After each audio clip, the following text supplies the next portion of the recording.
Hello mga kababayan ko. Ngayong araw meron tayong hihimayin na isang video na nagtrending sa social media.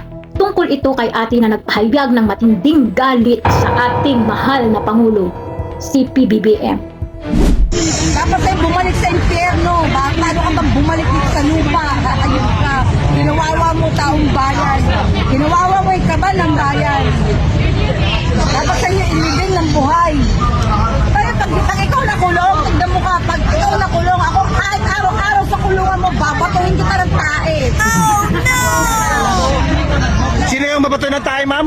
Si Bongbong Marcos at saka yan, yung pamilya magdarakaw dyan sa Malacanang.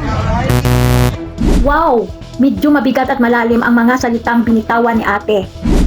Normal ba na magalit ang mamamayan sa ating pamahalaan? Oo, normal lang yon.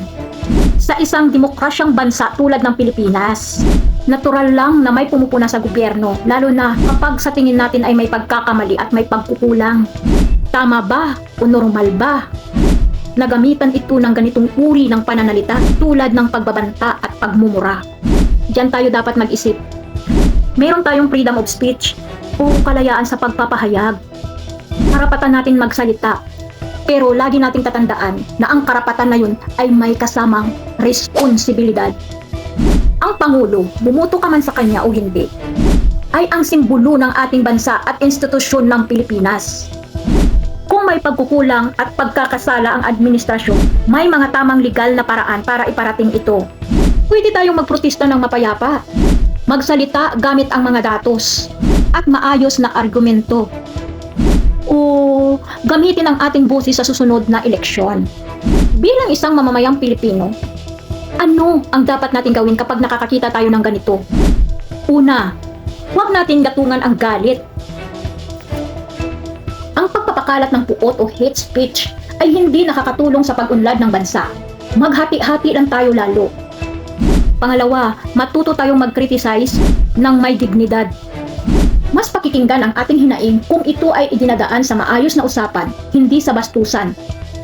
Pangatlo, maging mapanuri. Suriin natin kung ang galit ba natin ay base sa katotohanan o nadadala lang tayo ng emosyon sa social media. Sa huli, isang bansa lang naman ang ginagalawan natin. Lahat tayo gustong umasinso ang Pilipinas. Sana lang matuto tayong magpahayag ng may respeto sa isa't isa. Kayo mga kabayan, ano ang pananaw ninyo sa sinabi ni ate? Sumasang-ayon ba kayo sa kanya o sa tingin ninyo sumusobra na siya? I-comment ninyo ang inyong saloobin sa baba. Nang may paggalang. At huwag kalimutang mag-like and mag-share. Pa-follow na rin.